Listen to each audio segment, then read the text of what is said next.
amigos entre amigos? Hoy en otra nueva emisión de Entre Amigos. Me da mucho gusto saludar a mi amigo y compadrazo Eduardo Sierra Albarrán Buenas hasta noches. Naucalpan. Y a mi queridísimo amigo Óscar Hernández Durana hasta la bella ciudad del Cerro de la Silla, Monterrey. ¿Cómo están? Qué gustazo verlos entre amigos. Todo muy bien. Eso es todo. Hoy en nuestro Saludos capítulo... al Cabildo. Saludos al Cabildo. Hoy en nuestro capítulo 7 vamos a empezar debatiendo el tema de la semana, que fue el contra de la coalición Va por México para el tema de la reforma eléctrica propuesta por el presidente Andrés Manuel López Obrador. ¿Cómo la vieron, queridos amigos? Óscar, si me permites empezar contigo. Traidores a la patria, vendepatrias todos. Mira, yo creo que lo habíamos platicado hace un par de semanas, o hace 3 semanas. Es una propuesta de reforma que nació muerta. Creo que lo que ha intentado hacer la coalición Juntos Haremos Historias al revés. Primero sacaron un acuerdo por la confiabilidad del sistema eléctrico, y luego fueron por la ley, y ahora fueron por la Constitución, cuando realmente tenían que haber ido al revés, ¿no? Aprovechar la mayoría de 2018 a 2021, hacer consensos para cambiar la Constitución y de ahí empezar a hacer la reglamentación, ¿no? Estas personas, como sabemos, no se les da mucho la legislación, o bueno, habrá otros intereses por ahí. Y ya entrando en materia de lo que pasó los últimos 5 o 6 meses, lo comentábamos hace rato, mi Pepito, creo que desde que vino John Kerry, desde que vino Kamala Harris, ya era un estate quieto. Digo, eso no significa que seamos unos entreguistas, vendepatrias, las personas que pensamos que era una mala reforma, pero pues ciertamente estamos funcionando en una realidad que implica pues, ser una de las economías más abiertas del mundo. Ya no se hizo tan fácil el TPP, pero pues, se reavivó el NAFTA con el TEMEC. Tenemos ciertos compromisos comerciales que no se pueden romper y de relaciones multilaterales y bilaterales.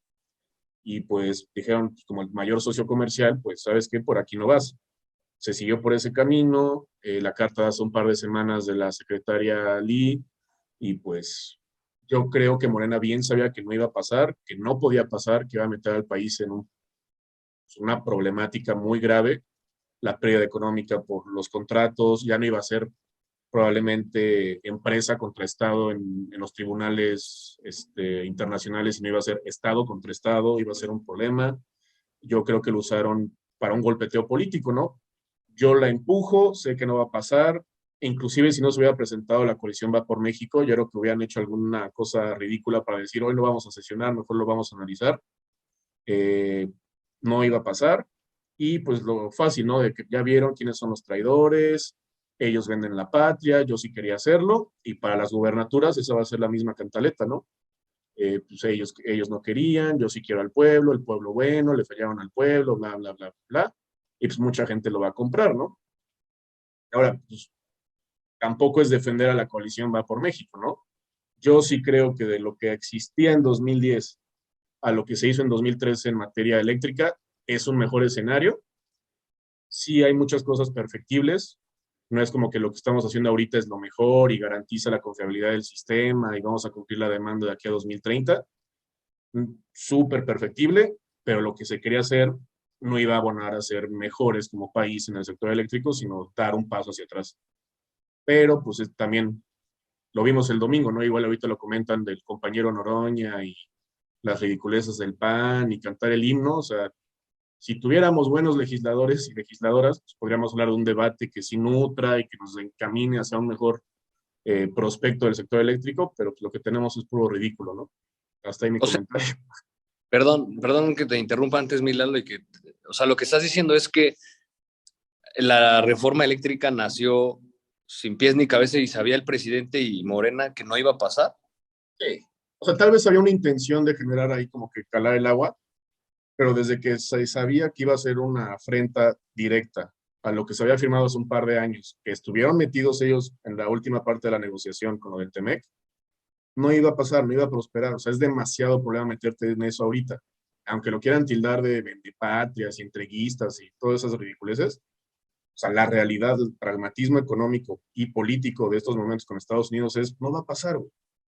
Pero lo usas como un arma política para seguir golpeando a la oposición. Es un decir que creo que es lo más emocionado que ha estado la oposición en 3 años, este último domingo en la noche, y pues a ver cómo le sale, porque pues, políticamente sí le va a salir, yo creo. O sea, pero... A ver, yo creo que fue un triunfo rotundo para la coalición Va por México, porque además de que se pusieron de acuerdo todos los partidos que integran la coalición, se sumó Movimiento Ciudadano, un diputado del Verde, y se votó en contra de algo que realmente no piensan, que como elector te fueron a decir, ¿saben qué? Estamos en contra de muchas propuestas que está haciendo el presidente, que además ya las venía haciendo, ya las venía pensando. Entonces, yo sí lo veo como una victoria para la coalición Va por México, sin duda, Sí, sí. porque todo se lo pasaban. Entonces, sí creo que hay intereses económicos muchísimo más grandes entre los dos estados, pero sí también creo que políticamente fue un golpe de mesa para estar un poquito fuertes en el Congreso y decirle al presidente, ¿sabes qué? Pues no todo lo que estés haciendo está bien. Entonces yo creo que también eso puede ser una fortaleza para todos los candidatos que hay ahorita de la alianza y que además es un acto de congruencia del PRI, del PAN, del PRD, para decir, a ver si estamos juntos y estamos haciendo las cosas que prometimos y las estamos haciendo bien. Entonces estamos siendo congruentes y bueno, entonces Sí, sí. el orden de ideas que tú estás teniendo, yo sí diría, ¿sabes qué? Entonces, como oposición, entonces ahora sí ya es creíble. Entonces, su camino políticamente también para el partido político en el gobierno, pues también se debilita. Lalo, ¿tú qué opinas entre estos puntos? Te robé ahí un ratito la palabra, pero me encantaría No, saber. para nada, todo entre amigos. Eh, por un lado, yo no catalogaría como un rotundo triunfo o sea, de Va por México, porque lo único que hicieron fue su chamba, ¿no? O sea, eh, se tardaron más de 3 años en darse cuenta que si se organizan pueden bloquear reformas constitucionales. ¿Con qué me quedo? Que difícilmente va a pasar en este sexenio la reforma electoral, que no va a pasar tampoco la reforma de la Guardia Nacional, ¿no? Son reformas constitucionales que se necesita la mayoría calificada para que eso ocurra, lo cual no va a pasar.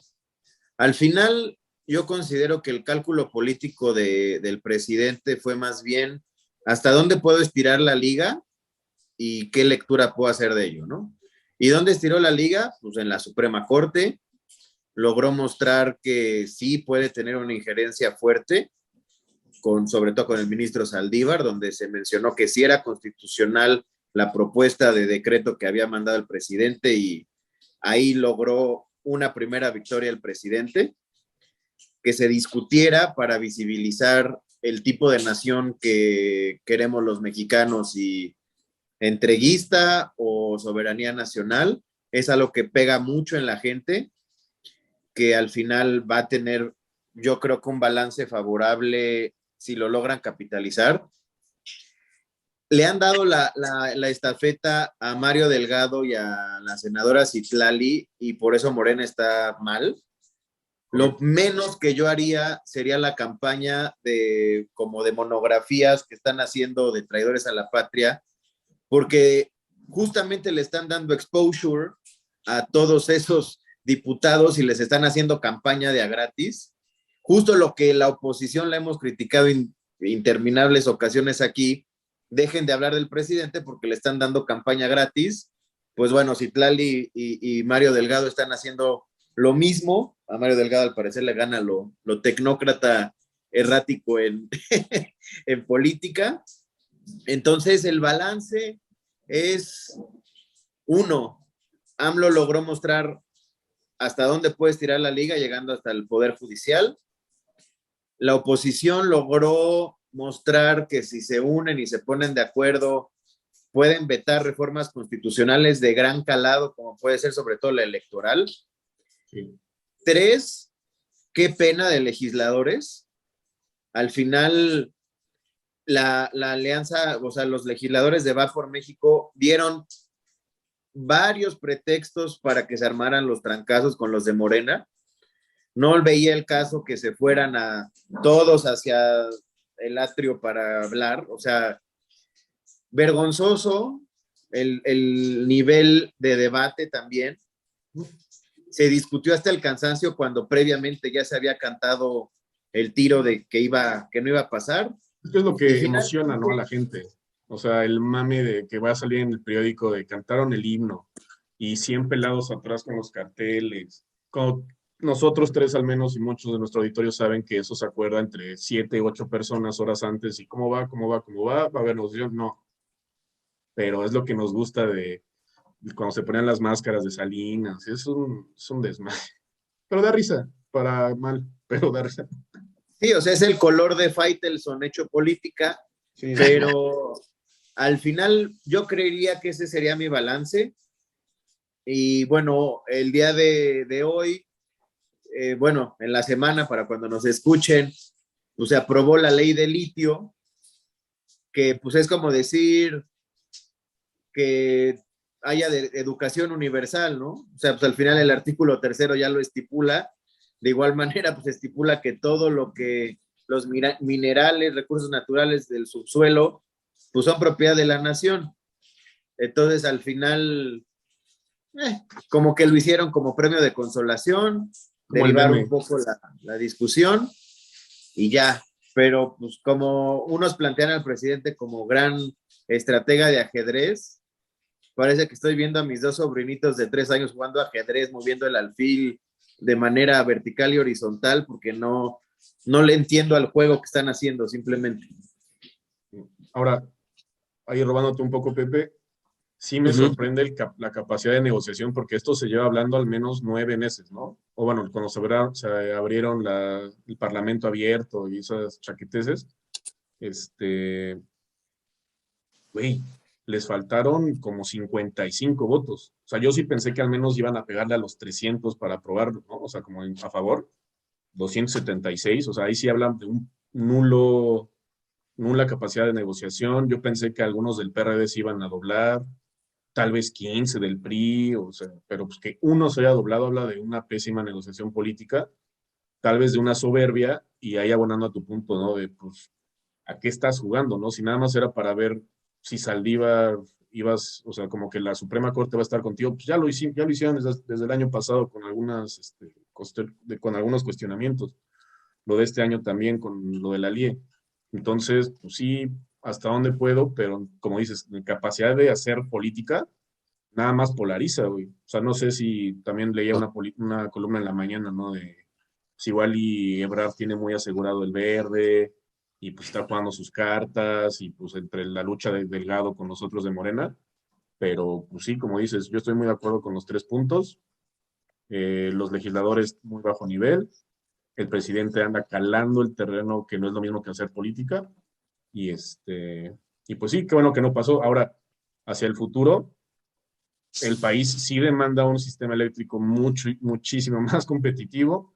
Si sigue polarizando con que no, Iberdrola, y ustedes quieren Iberdrola, yo quiero CFE, y no llegamos a una solución, en 2 años va a haber apagones. Bueno, no sé si desde este año, desde el año pasado, ¿no? Pero va a haber más apagones, las tarifas no van a mejorar.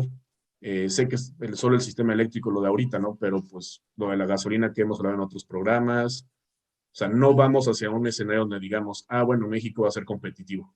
Y entre la política y la grilla nos quedamos en la misma, ¿no? No, y puede ser capaz hasta el presidente de provocar los mismos apagones para decir políticamente, miren, ahí están los diputados que por su culpa, y como no aprueban la reforma eléctrica, entonces hay apagones.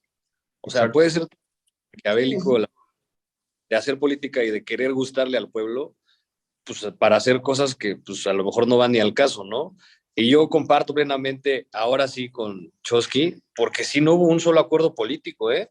O sea, era sentarse, platicar, decir, vamos a presentar una reforma integral eléctrica juntos, donde todos los partidos estemos de acuerdo, no nada más para decir, bueno, es lo que dice Bartlett, lo que dice el presidente, es lo que vamos a mandarles para que lo voten, punto.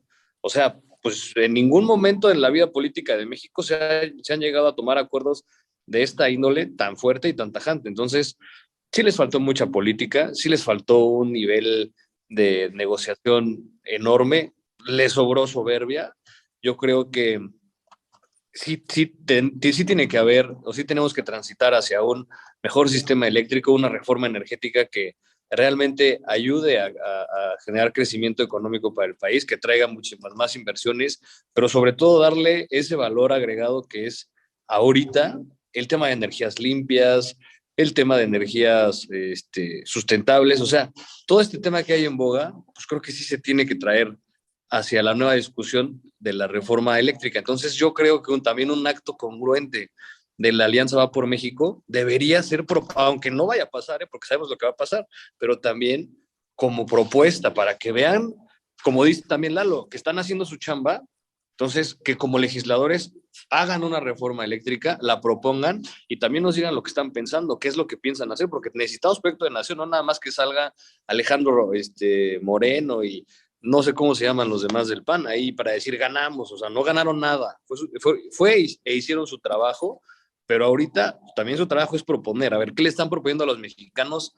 No una reforma eléctrica, ya vimos lo que propone Morena, ¿qué propone la Alianza Va por México? Aunque no pase, pero conocer cuáles son sus puntos, porque eso también debería ser trabajo de legislativo. No sé qué opinen. Sí, o sea, sí, pero al final, ¿qué es lo que siento que hizo falta en el debate? Del lado Va por México, pues poner los números. Desde que Barlet tocó CFE, empezó a tener unas pérdidas estrepitosas, brutales la CFE, que no se veían previamente, ¿no? O sea, ese era un punto de argumentación de Va por México. Y por el lado, si yo fuera asesor de los de Morena, pues ver el incremento de precios que ha tenido la electricidad en los últimos años y la justificación de por qué regresarlo a las manos del Estado y no a ciertas empresas privadas, ¿no? O sea, al final fueron más los gritos, fueron más las denostaciones que pues, la argumentación como tal de por qué yo voto a favor o en contra. Siento que la ciudadanía vio más un programa de Laura en América que una discusión para informarse mejor de, ok, pues sí, la verdad mi legislador hizo esto. Al final, ya vivimos en un país tan polarizado que ya es los rudos contra los técnicos y me vale madre si uno tiene razón o no, yo le voy a los azules y así me quedo, pase lo que pase. Ese es el nivel de democracia que estamos teniendo hoy en día. Pues muy bien, yo creo que con esto terminamos nuestro primer bloque de Entre Amigos. Creo que fue un tema picoso. Y nos vamos con nuestro patrocinador oficial, Paellalo. Paellalo de Cuaresma. Esta Cuaresma piden Paellalo. Regresamos a Entre Amigos, gracias a Paellalo por esa amable corte comercial. Y para este segundo bloque vamos a hablar un poco de lo que pasó en Francia. Hubo votación presidencial hace pocos días. El candidato Emmanuel Macron quedó con 28% de la votación. La extrema derecha, representada por Marine Le Pen, quedó en 23%, si no me equivoco. Y bueno, muchas personas, muchos analistas no pensaron que la extrema derecha iba a quedar tan cerca. La izquierda, los socialistas, hace 4 años estaban muy cerca del poder y ahora quedaron en un séptimo, octavo lugar. Yo pongo sobre la mesa, ¿no? ¿Qué implica esto para la guerra entre Rusia y Ucrania, el liderazgo de un país tan importante como Francia y lo de la segunda vuelta, ¿no? Como opción de un sistema democrático para elegir un presidente. Por favor, Lalo, adelante. Bueno, como ustedes saben, tengo cierta tendencia republicana en ámbito, sobre todo fiscal, y yo creo que por eso Francia está votando por la extrema derecha. Los socialistas tienen la hermosa retórica para prometer bienes y servicios públicos de a gratis, ofrecen y derechos y asumiendo que los derechos no cuestan, y lo que está viviendo Francia es un liderazgo bastante gris, donde definitivamente ha influido mucho la pasividad de la OTAN, de la cual Francia forma parte ante los crímenes ocurridos en Ucrania y que ocurren cada vez peor y no se ve un líder, llamémosle socialista. Y bueno, pues al final los franceses están levantando la voz por menos impuestos, por una mayor participación internacional, mayor proactividad, mayor fuerza, mayor respeto a las tradiciones francesas. Y es eso, el socialismo se agota y eso es lo que estamos viendo, según yo. Quisiera hacer un paréntesis hablando de que el mundo está polarizado, ¿no? Lo estamos viendo en Francia. Ahorita no puedo dejar de mencionar al Peluca Milei, un libertario de cepa que mes tras mes da toda su dieta salarial a jóvenes a través de sorteos superdidácticos y es un potencial ganador en un país altamente estatizado como lo es Argentina. Entonces vivimos cada vez en un mundo donde lo que menos jala es ser de centro, ¿no? Ya los tibios ya no le gustan a la gente y pues hay que traer las consecuencias que ello implique, siempre y cuando guardando el Estado de Derecho, ¿no? Pero ese sería mi balance en grosso modo. Yo fíjate que recordando un poquito el tema de Me the People de Nadia Urbinati, recordé que había como 3 condiciones para que se generara populismo en el mundo. Puede ser de izquierda o de derecha. Y tiene que haber 3 condiciones, si no me equivoco, básicas. Primero, un hartazgo de la clase política, hacia la clase política de parte del pueblo. Segunda, un liderazgo emanado también de la gente, pero con una ideología cargada hacia una de las dos posturas, ya sea de izquierda o de derecha. Y segunda, una división hacia ellos contra nosotros, ¿no? Y creo que es lo que está pasando en el mundo. Entonces, ahorita que está ganando en Francia una postura de derecha, pues yo creo que también es un hartazgo, ¿no? De lo que se vive en el tema social, en el tema económico, en el tema libertario. Entonces, como no hay, yo desde mi punto de vista creo que no hay un punto de partida ni de llegada ahorita en el mundo actual.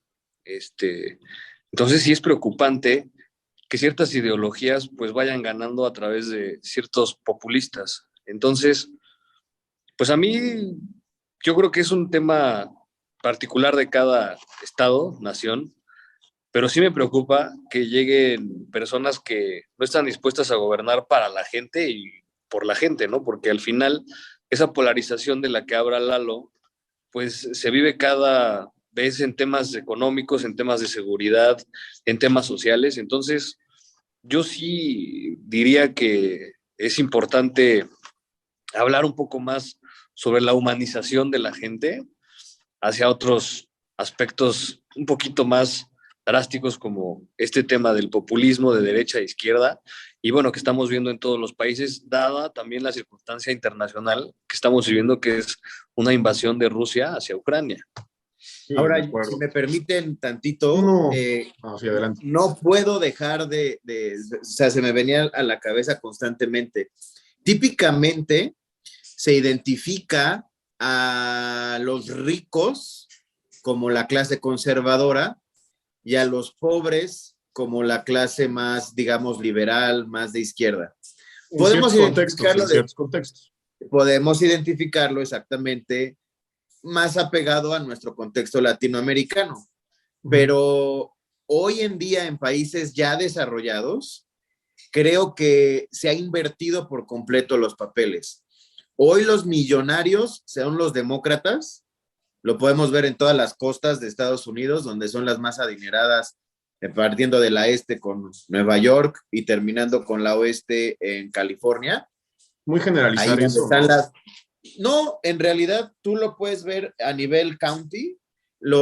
Todo el cinturón de Silicon Valley es altamente demócrata, repleto de millonarios. Depende qué tipo de millonario eres. O sea, si eres un millonario de primera generación que generaste tú mismo tu lana y eres hijo de inmigrantes, güey, vas a ser demócrata, en el mayor de los casos. Si eres un redneck con 500 acres, güey, en medio de Dakota o en medio de Virginia, dudo que vaya a ser demócrata. Igual yo creo que los de dinero viejo en Francia o en muchos países como Hungría o como Polonia, como Alemania, pues sabes que a mí no me gusta la gente de color, a mí no me gustan los migrantes, voy a apoyar los movimientos de derecha o de extrema derecha inclusive. Si eres pues, más cosmopolita, has viajado en el mundo, has conocido gente, dinero o no, de otras culturas, pues vas a apoyar movimientos, entre comillas, más progresistas, creo. Pero Claro. como la evidencia indica a nivel county en Estados Unidos, los counties más ricos Sí, pero hay más factores. per cápita son demócratas y los counties más pobres son republicanos. ¿Y eso a qué se debe? Que los republicanos le hablan, ahora paradójicamente ya no se trata de matar patos en un castillo, se trata de menos carga impositiva a la ciudadanía. Y por eso gana Le Pen, por eso ganó Trump, y también tienen fuerte No ha carga ganado, gracias a Dios. nacionalista. Esa persona, gracias a Dios, no ha ganado. Y es a lo que voy. O sea, creo que en Europa no solo es la carga impositiva, pero es el tema de migración, que aquí no lo vemos porque tenemos muchísimos pedos más y no vemos la crisis que hay con los haitianos, bueno, no queremos ver algunos, ¿no? Honduras, ahorita sí hay muchos ucranianos en Tijuana, en Monterrey, aquí en Laredo, había todo un pedo con ellos, bueno, o sea, la llegada, ¿no? Quizá con ellos, pero allá No también les entendían. ese movimiento de ultraderecha, de solo se pueden las personas blancas, caucásicas, europeas, y ellos son los que tienen que tener derechos, y por qué los franceses de color, o sea, perdón, pero si el día que gane Le Pen, o sea, imagínate, no estoy defendiendo a Macron, que un banquero adinerado sea la cara del progresismo social en Europa, también dices, no mames, ¿a qué punto llegamos, no? Pero la otra opción de ultraderecha, de una familia que lleva 40 años buscando el poder y que son la cosa más rancia de este planeta, güey, contra los derechos humanos, contra las minorías, ideas súper locas, que bueno, sí, menor carga impositiva, pero tienen miedo en la cabeza en cuanto a derechos humanos, dices, puta, güey, o sea, exacto, ¿dónde quedó el liderazgo europeo de antes? Merkel se va y sí pone una situación muy álgida de puta, güey. Sí, Putin igual no va a ganar la guerra, pero va a tener ahí todavía su pie sobre 4 o 5 países. Y pues, Boris Johnson es de risa, Macron pues es nada más de papel y las revistas. Tendrá sus cosas buenas, pero se ve que, güey, en una de esas, imagínate que sigan a Le Pen, ¿cuál es el legado para Europa, no? Sí, no, y a lo que voy, y me encantaría tocar el tema, ¿crees que ahorita que dijiste, bueno, no ha ganado? Eso es por el sistema político electoral que tiene Francia, ¿no? Que es segunda vuelta. Entonces ahí, digamos que los partidos chicos, los que no llegaban en primer y segundo lugar, pues desaparecen y solamente hay dos. ¿Ustedes qué opinan de ese tipo de sistema y creen que sea útil para México? ¿Yo empiezo? Por favor. Yo empiezo. Ok, bueno, la segunda vuelta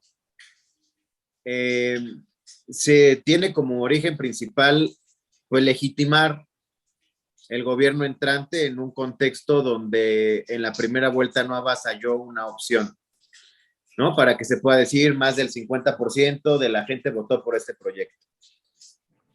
En un contexto como el mexicano, donde al INE le cuentan los chiles al por mayor, pero tenemos uno de los mejores sistemas electorales a nivel mundial y el INE da prueba de ello. Antes yo era medio en contra de la segunda vuelta, la verdad, pero ahorita, pues prácticamente el ejercicio que vimos en la Cámara hace unos días con la reforma eléctrica, pues en realidad es eso, ¿no? Son dos Méxicos, ¿cuál es el que queremos? Independientemente si uno sea bueno o malo o viceversa, yo considero que valdría muchísimo la pena tener un ejercicio de segunda vuelta porque, vaya, creo que eso podría abonar muchísimo a la democracia. Ojo, si hubiéramos tenido ese ejercicio la elección pasada, Andrés Manuel se lo hubiera llevado desde la primera vuelta, ¿eh? O sea, no hubiera habido necesidad de segunda vuelta porque tuvo más del 50%. Entonces, pues Por eso es que también estoy un poco en contra de la segunda vuelta, porque ahí sí sueltas toda la carne al asador, más gasto, más expendio. Sí. Pero ya en la elección que viene, que no van a obtener 30 millones, probablemente van a tener menos y difícilmente van a tener mayoría absoluta, pues una segunda vuelta estaría súper interesante, porque al final de cuentas, PRI y PAN van a querer poner a sus propios candidatos y puede que se vaya otra vez a tercios y gane Morena bajo el esquema tradicional que nosotros tenemos. Y una forma de erradicar eso sería, ok, si Morena no obtiene más del 50%, va primero contra segundo y no pasaría lo que pasó con Pepe Mid o Anaya potencialmente, nada más que en esta ocasión sí los arrasaron, ¿no? No sé, ¿tú qué piensas, Cookie? Pero, a ver, antes de que, perdóname, Oscar, Dale. antes de que tomes la palabra, me gustaría saber, o sea, en el contexto de Francia, o sea, que están muy cerca Le Pen y Macron, no, ¿con cuántos puntos, Chosky? Como 5. Bueno, acá yo creo que sería importante ver cómo cambian los votos, ¿no? O sea, acá estás hablando de una postura un poquito no tan diversa como hay en México, sino acá yo creo que es un poquito más interesante porque pues le puedes dar en la segunda vuelta un rotundo sí a un proyecto político como representa Le Pen o Macron, Sí, o ¿no? sea, también allá creo que el centro izquierda de allá es casi derecha aquí, ¿no? Ok, ok. O sea, como que sí hay diferentes ideologías en diferentes partes del mundo, pero sí, yo también digo, cómo se mueven quedando en segundo el PAN o quedando en segundo el PRI o Morena con 40 o Morena con 49, sí sería una diferencia importante.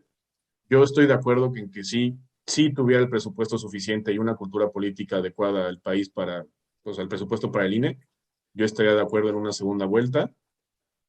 Te forza un poquito o te conduce hacia cierta gobernabilidad o estabilidad en los primeros años del gobierno del que gana, pero también sí sobre representa muchísimo, ¿no? Y a veces ahí para los consensos, pues es donde dices, güey, ¿tú por qué? Pero yo creo que será un ejercicio interesante, más, o sea, AMLO ha sido el outlier los últimos 3 o 4 elecciones, ¿no?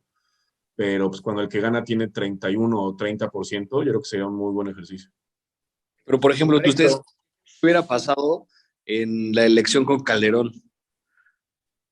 O sea, a lo mejor lo estamos pensando hacia adelante, pero pensamos que hubiera segunda vuelta en México en la elección de Calderón, ahí como yo creo que hubiera sido muy, muy, muy interesante que en ese momento le hubiera dado un poco más de legitimidad, por ejemplo, al presidente Calderón, o a lo mejor le gana Andrés Manuel. Yo creo que ahí, en ese PRI de Roberto Madrazo y de otros personajes, yo creo que hubiera sido interesante ver cómo se hubieran aliado con PRD, con Andrés Manuel, ¿no?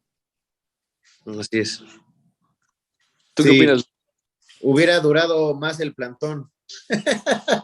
O Oh, es que en realidad eso es lo que te genera mucho la segunda vuelta. Por eso yo no estoy 100% a favor de la segunda vuelta, porque un país donde las reglas electorales no se respetan, ¿a qué le apuesta? Y fue uno de los argumentos que se utilizó bastante. 20 millones de votos ganó Morena, 23 millones de votos ganó toda la oposición, ¿no? ¿Eso qué dice? Que en elecciones normales de una vuelta gana Morena porque así no se cuentan los votos. Cada partido tiene sus votos por separado y Morena fue el que en la suma tuvo más votos. Pero si tú lo llevaras a segunda vuelta, bajo esa lógica, 23 le gana a 20 y por lo tanto tendríamos otro presidente. Sí, Imagínate a los de Morena, si en la primera vuelta ganaban y en la segunda vuelta pierden, hacen un desmadre hasta que se regrese a la solo una vuelta, güey. sí, sí. sí, sí. Yo me acuerdo en 2006, muchos no me van a creer, ¿no? Porque pues, estábamos bien mecos. Pero yo me quedé ese domingo, no me acuerdo si fue 2 de julio o qué, del 2006. Era época del Mundial, me acuerdo.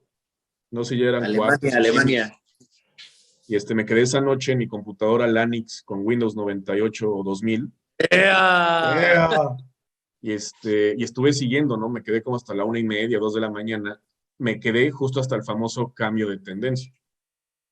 Entonces, imagínate, si un cambio de tendencia estadístico y explicar que primero llegan las de las ciudades y luego todo ese pedo y pasó hace 16 años, ahora imagínense no, pues es que la segunda vuelta funciona así, hay movimiento de preferencias, te van a decir, no, pinche vendido, vende patrias, el INE no, y va Pablo Gómez, huevo, así como, no mames. O sea, sí, eso sería un peligro para nuestra cultura democrática, es un decir. Sí, y también las repercusiones de sobrerepresentación que platicabas, ¿no? Al final, todo el discurso lo sabemos que lo van a utilizar de más de la mitad de los mexicanos creen este proyecto cuando no es cierto.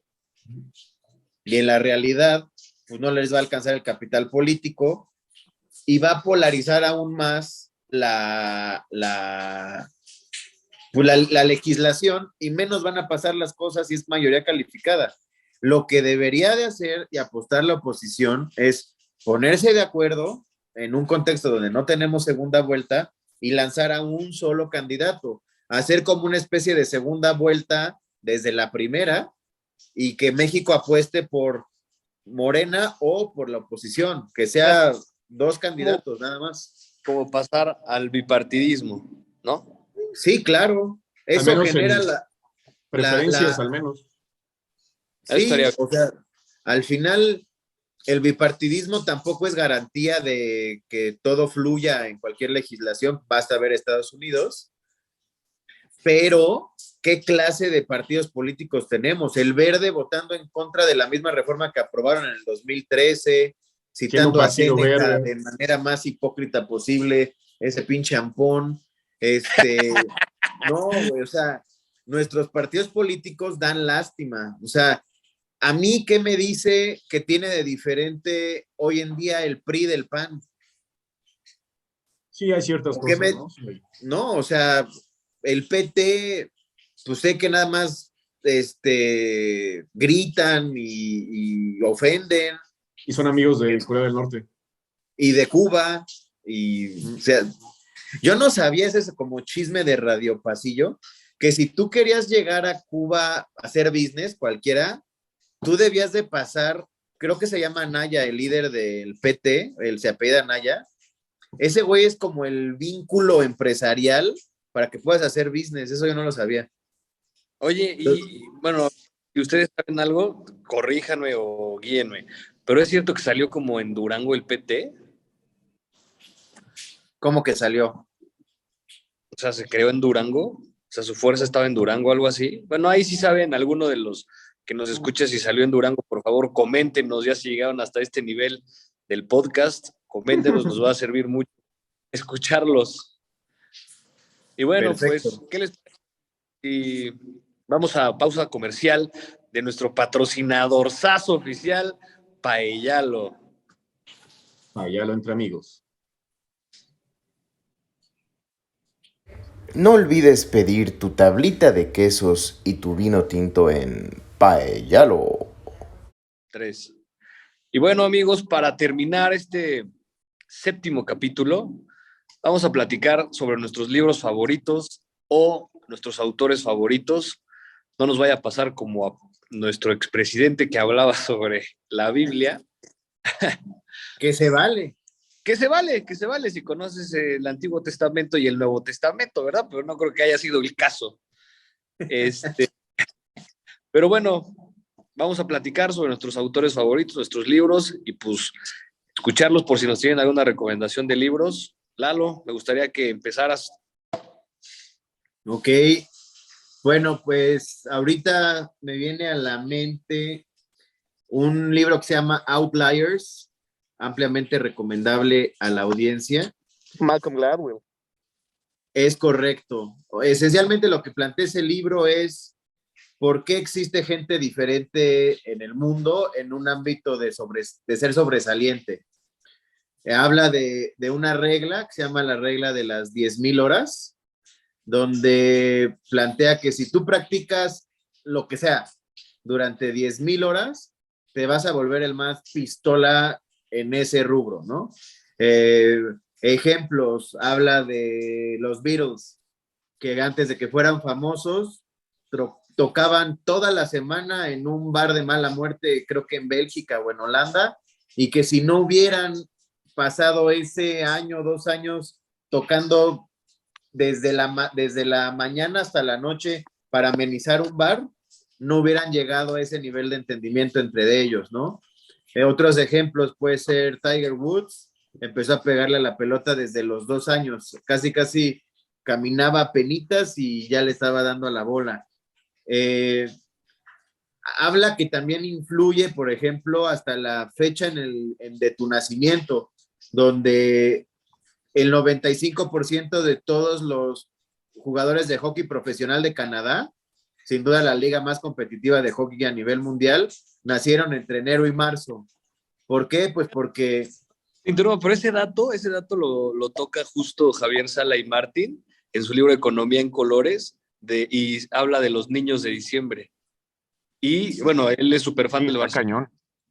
Es súper fan del Barcelona y solamente dice que algunas personas, algunos futbolistas, no nacieron durante ese periodo. O sea, súper interesante, también económicamente.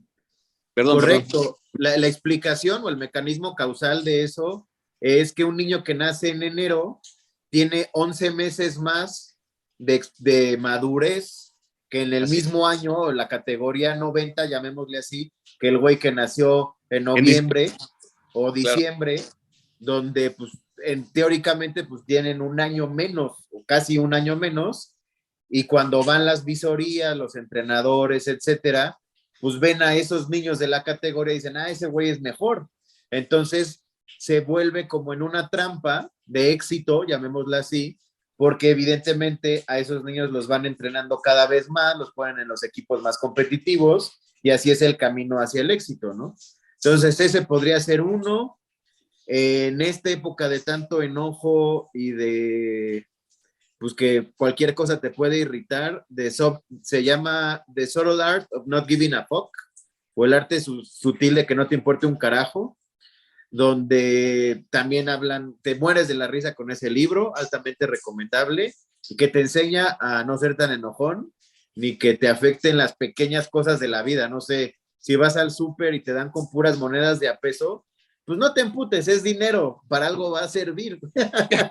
Entonces, eso, Notch también, de Richard Thaler, que es Economía del Comportamiento, para cómo alterar o incidir en el comportamiento de las personas. Entonces, esos serían mis 3 libros y autores. Y bueno, como autor, pues Nietzsche, ¿no? Pero ese ya es otro tema, ese es para otro programa. Para solito Nietzsche. Correcto. Adelante, Pepito. Bueno, a mí la verdad es que me gustan mucho y de todo. O sea, por ejemplo, me gustan mucho las novelas. Ahorita estoy leyendo una de Milán Kundera que se llama La Inmortalidad. No sabes lo buena que está, súper recomendable, se la recomiendo.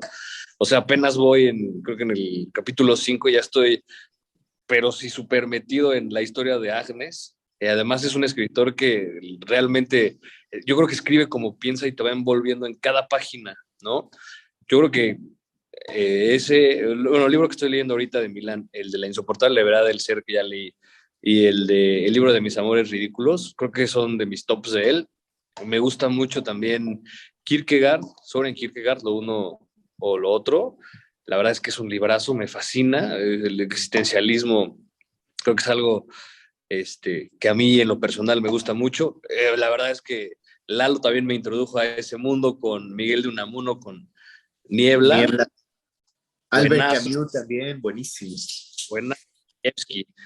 Y bueno, me gusta mucho novela, las lecturas que hice hace poco sobre La sombra del viento, que ese me lo regaló una persona muy especial, que le mando muchos saludos, y luego también Lalo me regaló toda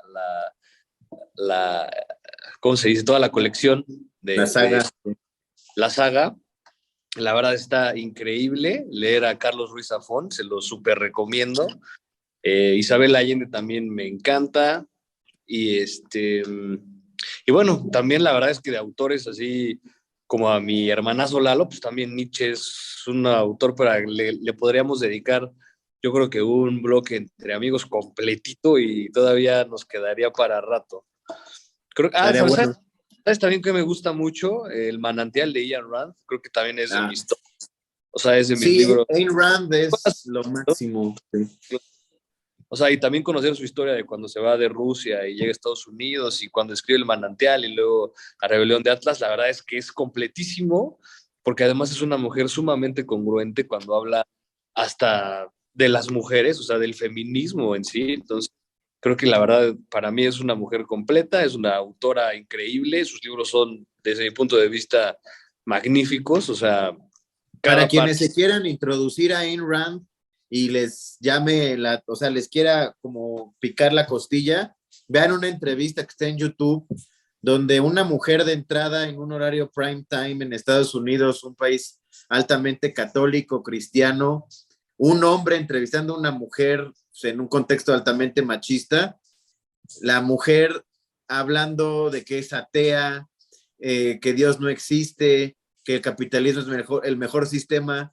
Entonces, eso es Ayn Rand, es una mujer valiente y con una elocuencia brutal. No, pero además cómo lleva el libro del Manantial, por ejemplo, con el tema del arquitecto Howard y Howard Rourke, y cómo lo va manejando, cómo es su forma de pensar en el tema del amor, cómo es su forma de hablar de sus ideales, en temas de la construcción, o sea, de cómo el arquitecto destruye su obra al final. O sea, creo que es una obra muy completa y además muy congruente. Entonces, yo creo que esos serían bueno, la verdad, mis libros favoritos y mis autores favoritos. Yo creo que Milán y Ayn Rand son, creo que mi top. Y bueno, las novelas todas, me encanta, o sea, me encanta leer novelas Isabel Allende, Carlos Ruiz Zafón, pues varios.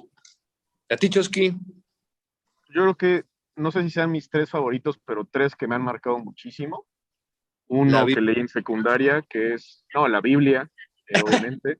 No, 1984. Muy Creo bueno. que a esa edad, a los 14, 13, 14 años, me marcó sobre temas de libre albedrío, sistemas de gobierno, qué significa el amor, eh, cosas, ¿no? Geopolíticas que estaban pasando y que creo que hacia allá, eventualmente, creo que hacia allá va a ir el planeta, ¿no? Esto de Eurasia, Air Street One, y las guerras interminables, y la propaganda, y la guerra es la paz, y la ignorancia es fuerza, me marcaron muchísimo en cuanto a cómo funciona el mundo y no siempre creer lo que está frente a tus ojos, ¿no?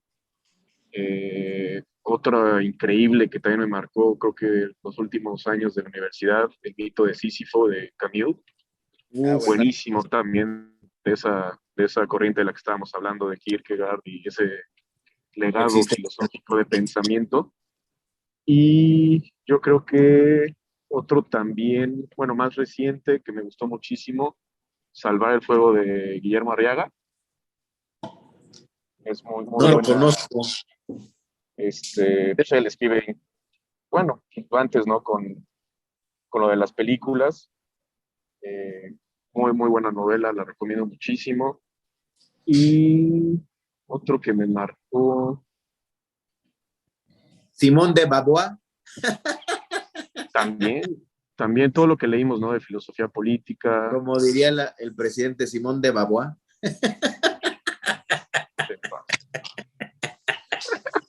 ¿Cuál Estuvo presidente, güey? buenísimo esa. Perdón, Cookie, perdón, es que no podía ¿Cuál? decirlo. ¿Quién dijo ese? El peje. O Otro sea, de lo que hablábamos, güey, economía igual, behavioral, de Michael ajá. Lewis, que un par de libros de él han llegado a película, en particular The Big Short y Moneyball. Moneyball. Eh, Hay un libro que se llama The Undoing Project, que narra la historia de cómo se conocieron Aaron Tversky y Daniel Kahneman. Ok. Y, güey, Ah, órale. increíble. O sea, literal, cómo nació esta Behavioral Economics, güey, y cómo se conocieron, y cómo uno era súper extrovertido y Kahneman como que no estaba seguro, y al final Kahneman es el que recibe el premio Nobel, ¿no? Ya por la muerte de Tversky. Grandísimo. O sea, la pluma de Michael Lewis te va llevando literal como una película. Si pueden, léanlo. Y sí, también yo pues ahora sí que los tres muy nerdos, muy aficionado a Malcolm Gladwell, a Thaler. eh, Ahorita me voy a echar uno que no había leído, Economics for Humans, a ver qué tal está. Y de novelas también me quiero echar uno de Solzhenitsyn, Primer Círculo, pero son como 850 páginas. Estoy esperando el momento adecuado para empezar. Ok. Ya, el momento es ahora.